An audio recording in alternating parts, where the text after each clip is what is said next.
Welcome back to the fifth episode of History in a Time of Genocide between Palestine and the World.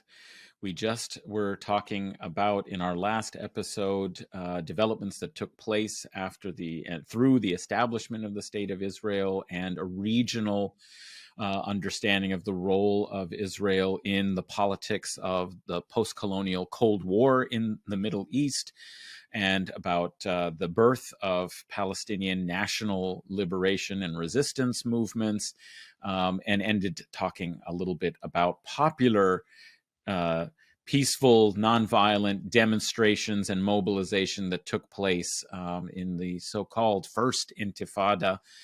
But we've got Dr. Ariel Salzmann back to continue our discussion really about this next phase of the history of Palestine, which is the era of the peace process, the Oslo Peace Process. So, Ariel, welcome back.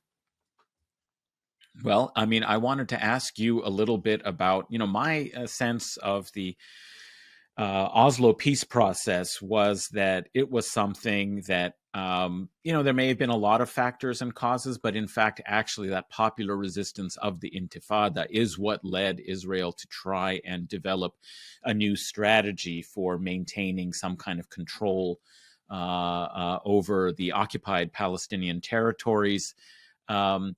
And that, in fact, actually the bringing back of the Tunisians, as they were called, that is the exiled Palestine Liberation Organization leadership that now had been somewhat cut off from developments on the ground in Palestinian society under occupation, wasn't a mechanism in a way to bring to an end the popular uprising that, as you had pointed out in our last discussion, had gone on remarkably for years of disciplined, coordinated protest, boycotts, and mass mobilization to resist occupation. How did you see, and how would you explain the Oslo peace process? Yeah, I think, I sort of frame this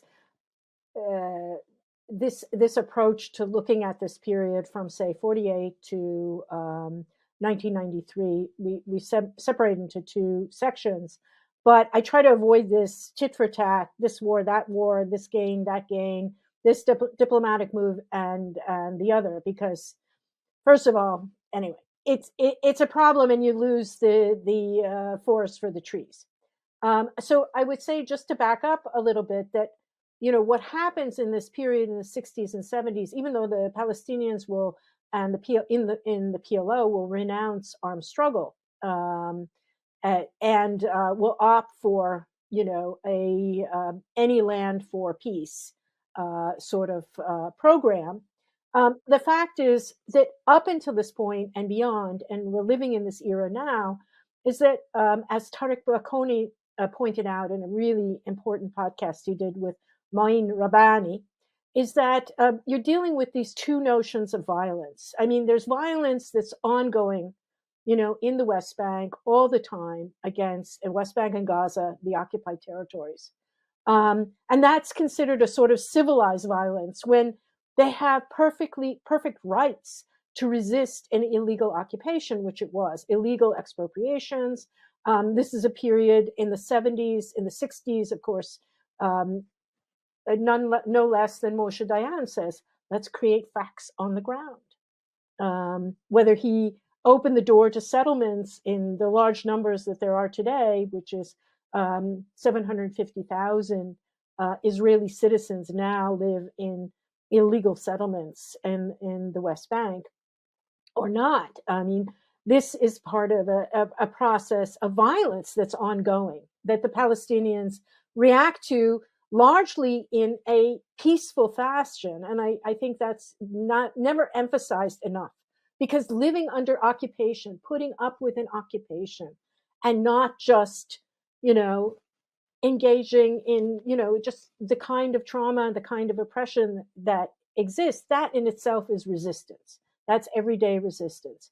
And so there's this way in which the whole struggle that Palestinians have undergone and Israeli repression are characterized in two different registers of violence, legitimate violence by the Israelis so far that it's done with a uniform and a weapon of mass destruction of some sort, impersonal weapon, and then what the Palestinians are engaged upon, whether it's throwing a rock or even, sadly, suicide bombing.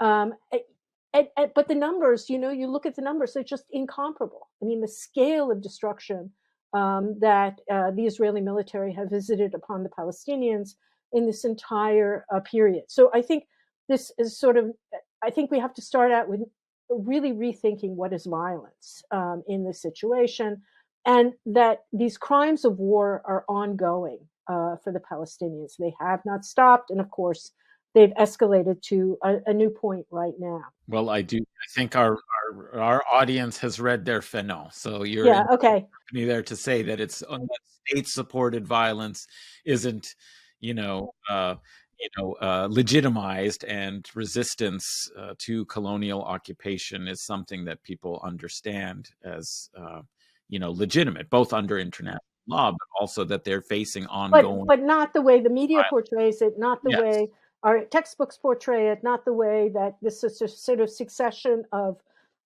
military operations, whether by external powers or by the Palestinians themselves, are portrayed and classified, for the popular audiences. So what trying to say is I'm juxtaposing, uh, however we consider the wages of war as crimes, as as resistance, of violence, to actually the violence of the peace, Mm, right? right. Because what the Palestinians have suffered is not just the violence of war, and I would argue what the Israelis have failed to understand is not only the wages of war, but the wages of peace negotiations that are insincere and are inherently self defeating. And they have perpetuated this conflict to the detriment primarily of Palestinians, but also of the Jewish people that live within proximity, either in occupied areas or in pre 67 areas of what was historic Palestine. So when we approach, back to Oslo, when we approach Oslo, I think what we have to do is back up to, of course, the 70s, when the first peace overtures of frontline states are made. So that's, in the wake of Nasser's death and the rise of, a new regime under Anwar Sadat, facing new dynamics globally, economically, of course, internally, with the rise of a new political, group of the Muslim Brotherhood, of moving from, civil support, humanitarian clinics and schools, moving fully into the political arena, and of course, eventually taking Sadat's life in this process. That these new challenges are then result in really an abandonment of the Palestinian cause and the search for some kind of solution for Egypt itself, and of course the regime that's being represented. And that results in the first Camp David Accords. Sadat had been trying to make that kind of overture. He finally takes this, bold gesture of, flying directly into Israel to meet with the right wing government, not a labor government. This results in what becomes, as Rashid Khalidi notes very clearly in his Brokers of Dissent, deceit, sorry, Brokers of Deceit, that this ends up being this pattern by which peace is made without Palestine. Peace is made without the Palestinians, right? And it will continue in this vein, and we see it all the way up, of course, under Trump. Abraham Accords, yeah. Abraham Accords, right? Yeah. Exactly. You Yeah. just ignore them; they'll go away. They'll be disappeared, right? They can be made irrelevant to an economic and political alliance that sidelines their question, and they just can be suffocated and quarantined.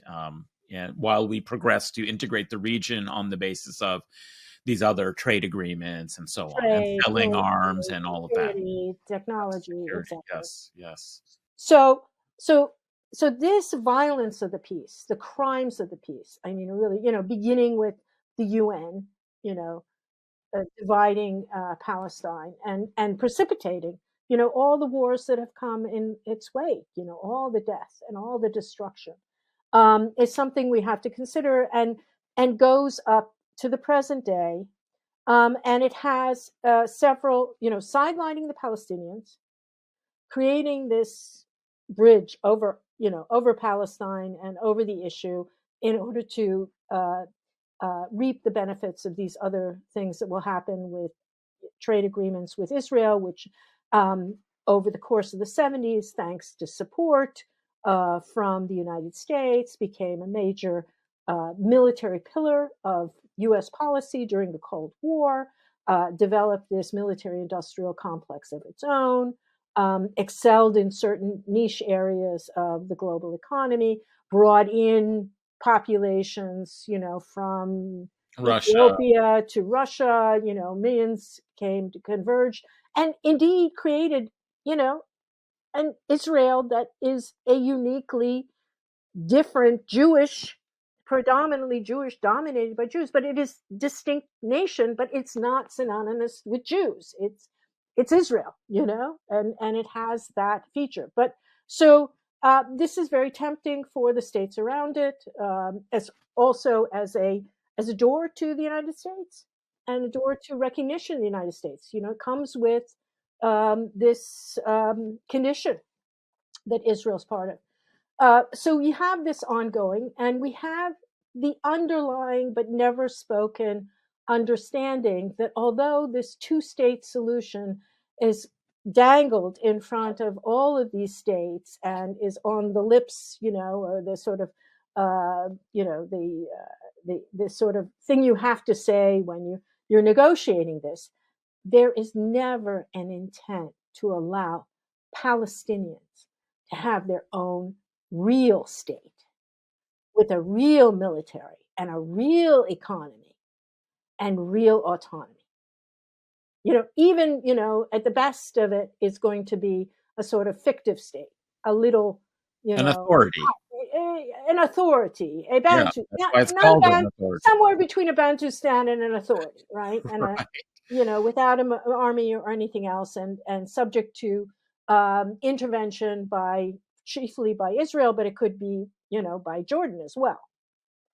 So, this brings us up to, the Palestinians renouncing armed violence, the PLO renouncing armed violence, and, basically the PLO grooming itself to be an interlocutor in this process and jumping over. Of course, there are other groups operating, groups further to the left, and, with different sets of alliances.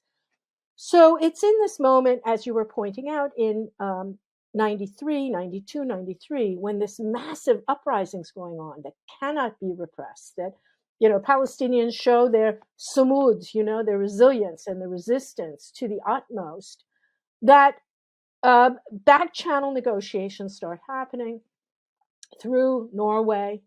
And these negotiations had been ongoing between Israelis and Palestinians for a long time. There had been It was Palestinian the Madrid round, interlocutors. Yeah, and that George yeah, H.W. Bush kind of no, helped no, no, no. But move along, Israelis, but even before, Israelis yeah, too had been yeah, of negotiating with course, yeah. Palestinians and talking. And the other thing I have to say, and this is, I think, also very important for understanding the complete dynamics, between the countries and within the region, it's the high point of the peace movement in Israel.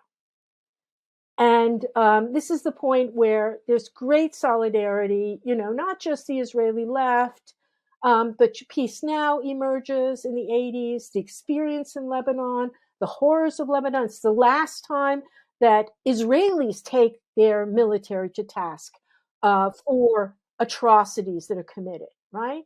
So there's increasing sympathy for the Palestinians, solidarity. I mean, I didn't bring them up, but I have posters from the 80s, solidarity for Beirut University because students are frozen out. And there are demonstrations after Sabra and Shatila, the massacre in 82, the mass murder of Palestinian refugees under the aegis of the Israeli occupation by their allies, the Phalange. And so this whole thing is, it's the movement is creating a dynamic within Israel as well, right? And so all those things come together and bring about this moment um, of engagement, where the then Labor government, led by Yitzhak Rabin, comes together with Yasser Arafat, representing the Palestinians, and a deal is hammered out that's known as the Oslo Accords. What it does, however, it pulls the rug out from the intifada within, because Yasser Arafat is no longer of the Palestinians who are on the ground doing this resistance. It pulls the rug out from the Palestine National Congress, in which Rashid Khalidi, Hanan Ashrawi, Edward Said are all, they're all prominent members and had been negotiating on their own for a different type of settlement, a different type of recognition, much more substantive and also grounded in democratic and liberal principles, right? So, it's the Israelis, the Americans, I see as picking their preferred interlocutor.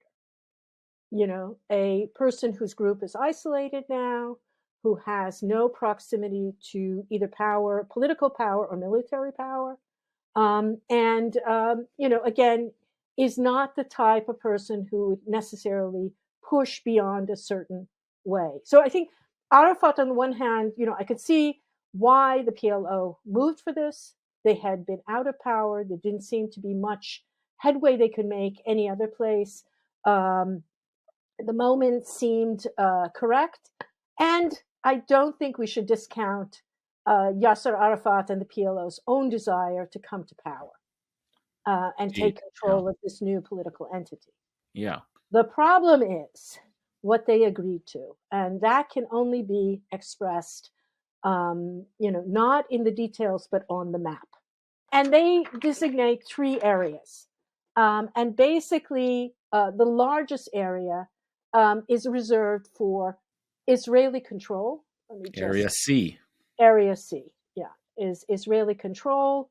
A smaller area, 2 smaller areas in which the Palestinians can operate, exert sort of hegemony, and then one of mixed control. By this time, too, even by 93, there were substantial settlements in the region. Not as anywhere near what they will be, but nonetheless there were settlements, and these settlements were A part couple of this 100,000, I think, already, people. Yeah, a couple 100,000 people. I think 150 settlements or so. Yeah. They're concerned. So Area A, under Palestinian control, represented only 18% of the land. Area B, which was under joint control, again, these are all little patchworks of, except for Area C, which has a long continuity on the border of Jordan, and the argument being, of course, that Israel has to maintain this as a security corridor. So Area B, 22%, and Area C is actually 60% of the total of the West Bank. By this time, too, there were settlements in Gaza, in what is now going to be a corridor, a highway that's going to bisect Gaza and the Netzarim corridor that the Israelis are constructing right now, as we speak, in Gaza. So there were also settlements in Gaza as well. So basically, and this was roundly decried by Palestinian elites, authorities. Edward Said wrote a very important essay in The Nation magazine, denouncing this agreement. And what, I think that Yasser Arafat hoped to put off was the final stages of the agreement, which were put off into the future. And they involved a whole host of things, including the status of Jerusalem, the East Jerusalem, Jerusalem, the refugees and their right to refugees, return, yeah, the how right that of would be return. dealt with. Yeah, exactly. Yes, Yeah. that's right. and the right of return. So, with Oslo, I think is a level of violence where we see the violence of the peace, um, and this would soon unfold as successive, both in Israeli society. There were peaceniks who were killed, and there was an assault on the mosque in Hebron that killed Oh tens of yes. people. Yeah. Yeah, the Yeah. Baruch Goldstein, one of the settlers. Baruch Gold Uh, in Ramadan, I believe. yeah, Yes, that's right. and During then the yeah, and Tarawih then prayers. and that was denounced by Yitzhak Rabin, who would then himself fall victim to a right-wing settler's bullet. There would be mayors on the West Bank who would have bombs planted under them, and whose assassins, some were killed, some were lost their limbs in this process. So the violence just escalated, as did over this period the rate of settlement, especially after the effective end of that early labor governments that had engaged in these peace negotiations. And by 95, so uh, I mean, so it accelerates. I mean, yeah, under all of the no, governments it all of the accelerates, but Oslo there's era. several no, there's There's several phases. geometric. There's Yeah, no, geometric there's expansion several of phases. settlement. They Yeah. they extend under the Labor government. They extend even more under Likud, but they then continued. I mean, the Israeli governments all the way from 67 onward have either turned a blind eye to what was happening or actually encouraged it. And I go back to citing Moshe Dayan, who said, "Facts on the ground." That's how you establish security. That's how you establish Israel's claim. Yeah, but I think it wasn't it. Isn't it the case that Yitzhak Rabin himself said that what Palestine, the conclusion of the Oslo Accords and the peace process, because they never arrived to the final Yeah. stages, right? But that the conclusion of it would be that Palestine would have something less than a state. So it never, No, was no, meant no. There to was create. Yeah, never any that's intention. I right. mean, you look at this, and Arafat's isolated. He's continually, his authority. The authority of the Palestine Authority is continually undermined. As time goes on, the Palestinian police force that's supposed to do Israel's bidding in these regions is killed off in huge numbers. It's the target of Israeli military attacks. And when, of Which course, is remarkable when they're, but case basically subcontracting the exactly, occupation, exactly, like all the it's, activists are being yeah, rounded up by the Palestinian Authority, yeah, during this and period. Yeah. jailed and tortured, Jailed and yeah, absolutely, yeah. yeah, and the way that the Palestinians are treated as lackeys, as subordinate lackeys. I mean, the kind of disrespect, I mean, you could see over this time period. And, as the settlements multiplied, they grew more quickly in this time period than ever before. Oslo just opened the gates on settlements. Um, and these would be the tail. Even today, they represent what 10% of the Israeli population overall, and even maybe a little more of the Israeli Jewish population. But they're the tail that wags the dog in all these political negotiations going on now. So Oslo sowed the seeds for perpetual annexation and conflict. And of course, Yitzhak Rabin would be killed himself. He would be assassinated by a settler. And in successive governments, uh, Arafat would be more and more isolated, ending up with that final negotiation, which I will never forget, with Clinton, who was trying to repair his legacy after his peccadillos um, that had colored his presidency. And he too, devout Christian, right? Jimmy Carter, Clinton, all these people, and forcing at the 11th hour, forcing Arafat's hand to concede on Jerusalem. And it's that very moment that, in classic Haganah, you know, Israeli political fashion. Ariel Sharon, the butcher of Sabra and Shatila, literally throws a Molotov into the room by organizing a phalanx of IDF soldiers to walk with him into the Haram Sharif and sets off basically the second Intifada. And it should not be forgotten. I think we were at NYU at the time, right? And we were talking about the consequences. And I forget what month that was. It must have been December.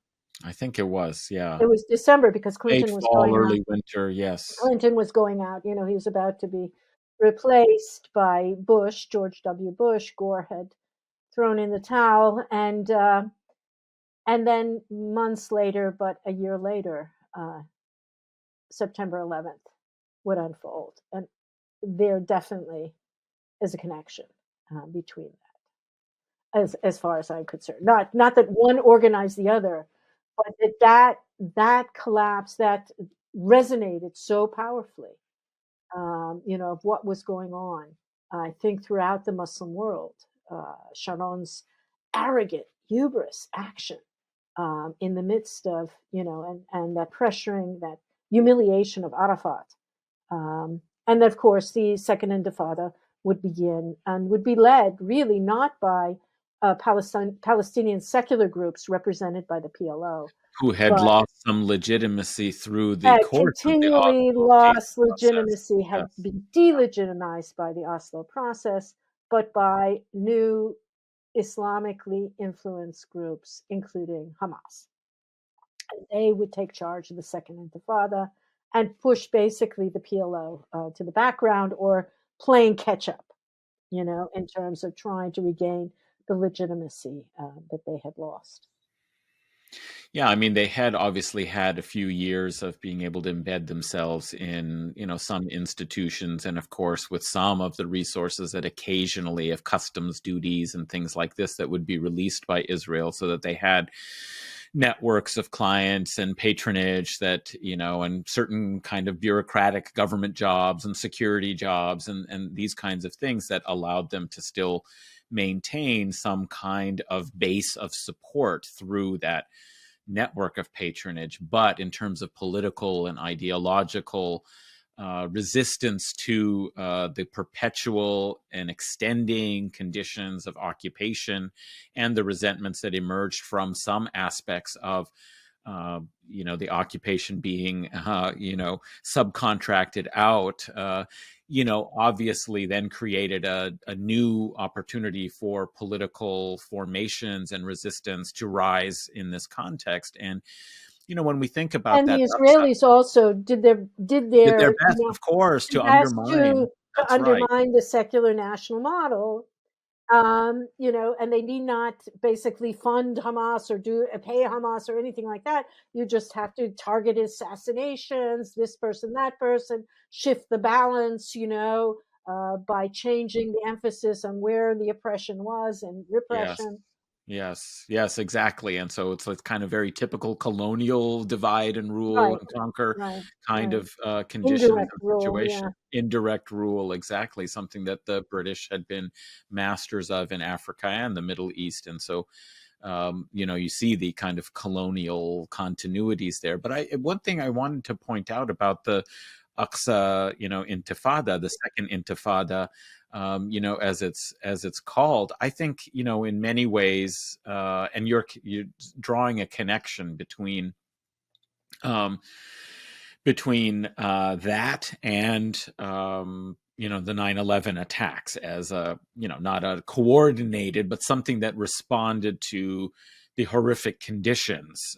Two points to be made. One is that, of course, the other wider regional perspective is to see that in the intervening period, there was, of course, the first Gulf War that was very close to the time period of Oslo. In fact, it came right after the Gulf War, where the United States was expressing, its hegemony as a victor of the Cold War, and that it would now repress and suppress any regimes that tried to go against U.S. dictates in the key geostrategic region where, the world's energy resources were, kind of the swing producers of oil and so on.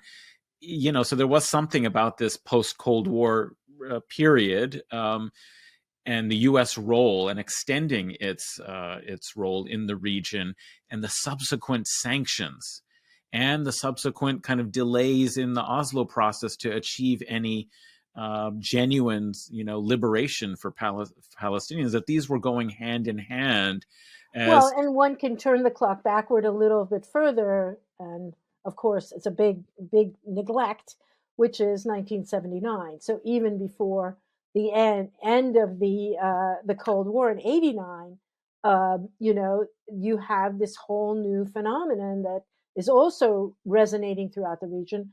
That what Rashid Rida imagined was the only route after Syria. When he left Syria in 1920, when liberal democracy was defeated, and went on to concentrate on some form of Islamic revolution, that would finally be realized in 1979 in Shi'i state in Iran, and that had tremendous, even though it was Shi'i, it wasn't Sunni, but it had tremendous repercussions throughout the region, and gave you know uh, space and yeah. Yeah, well, the counterpoint to that was the coterminous, basically, construction of a jihadist international supported and financed and Yeah, provided in all Afghanistan. yeah, in Afghanistan against the Russian, intervention in Afghanistan. And so you had kind of two successor kind of orientations, you might say, in the collapse of secular nationalist, sometimes quasi-socialist projects of either Arab nationalism or forms of development. These were Yeah, eclipsed but by also, yeah, they're also the Iran-Iraq War.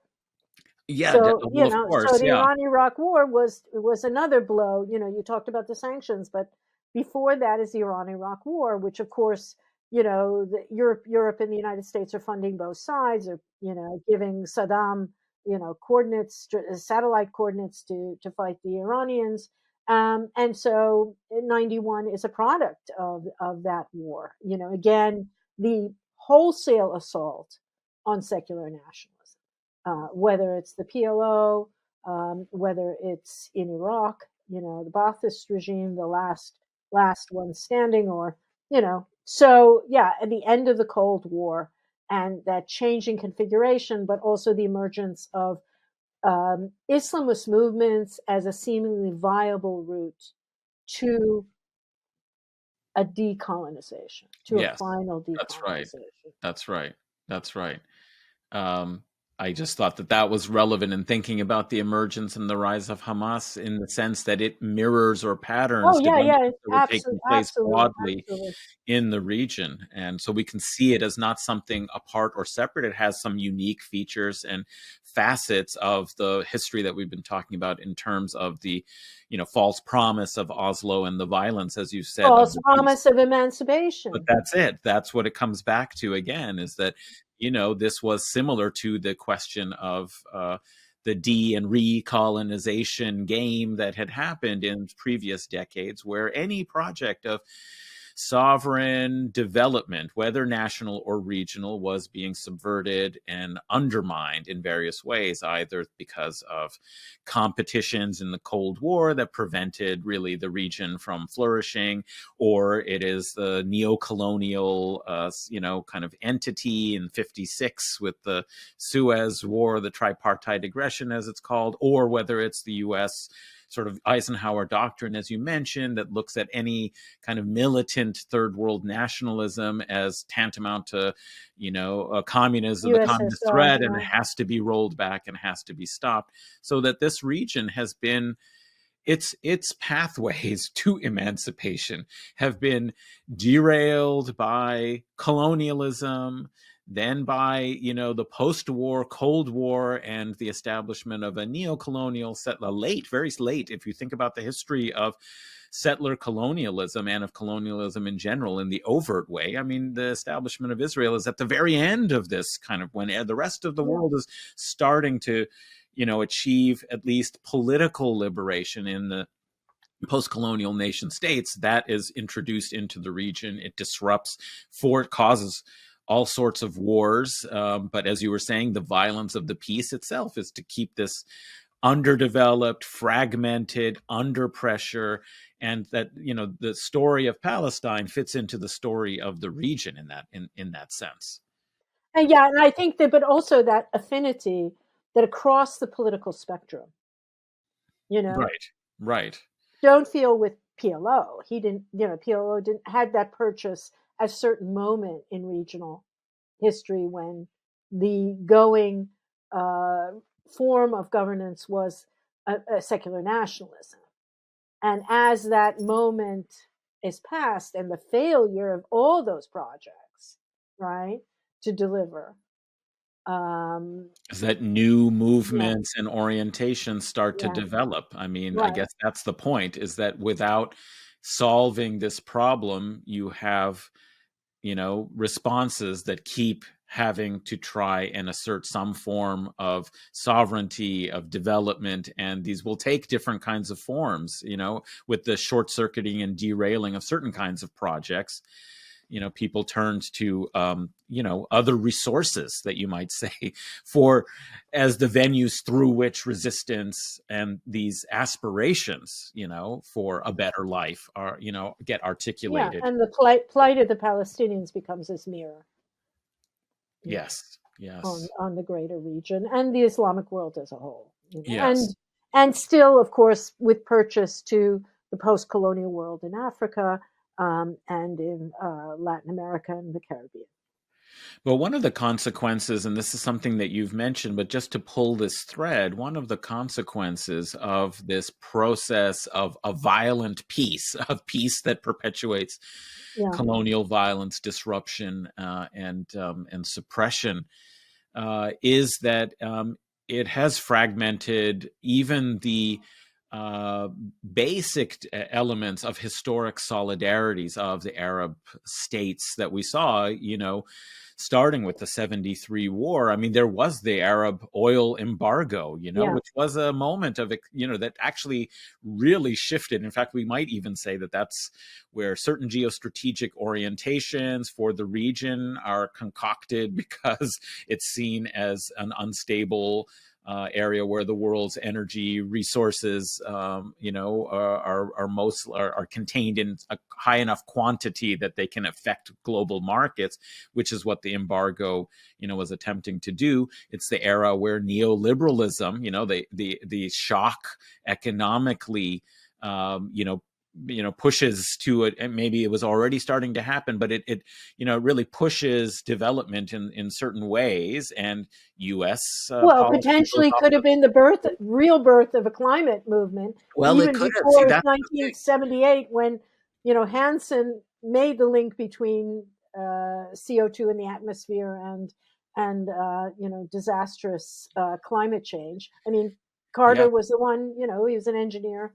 He was an agriculturalist, and he put the solar panels on the yeah, White yeah. House. But I mean, he was also somebody who was instrumental in the Oh yeah, shift, to trilateralism. Yeah, neoliberal. Yeah, I yeah, mean, yeah, a lot of these yeah. policies have I their mean, it birth reached its height, before Reagan, with even. Reagan and Thatcher. Yeah, But they start, there's already this shift. And so I just thought, though, that there was an amazing contrast, you could say, between some solidarity that was expressed about the condition of Palestine as important to the region as a whole, that had mobilized the Arab embargo, to what we see today, step by step, the fragmentation through the peace processes, starting first with the Egypt, Camp David Accords that undermined, that solidarity, and then to, the Oslo period, which authorized, in a way, being able to start opening relations because there was a peace process. And even if it was still going very slow, if you ignored the fact that the occupation was ongoing and the settlement had ramped up, and the illegal settlements had ramped up, you could then make a bargain like Jordan does, like Morocco later, and other countries. It's legitimized, to end the Arab kind of boycott of Israel and to normalize relations, which then Yeah, and this lip isolated. service to the two-state solution, which That's is right. never going to happen. Never going to happen. It was, no one in the region. I don't think Jordan wanted to tell you the truth, and probably Egypt didn't want it either. Fearing, fearing, possibility of nodes of resistance occurring outside of its border. So that myth of a Palestinian state was sustained by Oslo, and then new coalitions with Russia, Russian Federation and Europe, and all these other diplomatic initiatives. Were based on this faulty premise, and of course the ongoing violence of the pseudo peace. Mm-hmm. Mm-hmm. Well, I think that's a good point on which to conclude the discussion about war and peace as two sides of a violent system. And we look forward to our next discussion, talking really about the wider nexus, you could say, of the U.S. Greater Israel nexus, and American Jews and Christian Zionists. So I look forward to that discussion coming soon.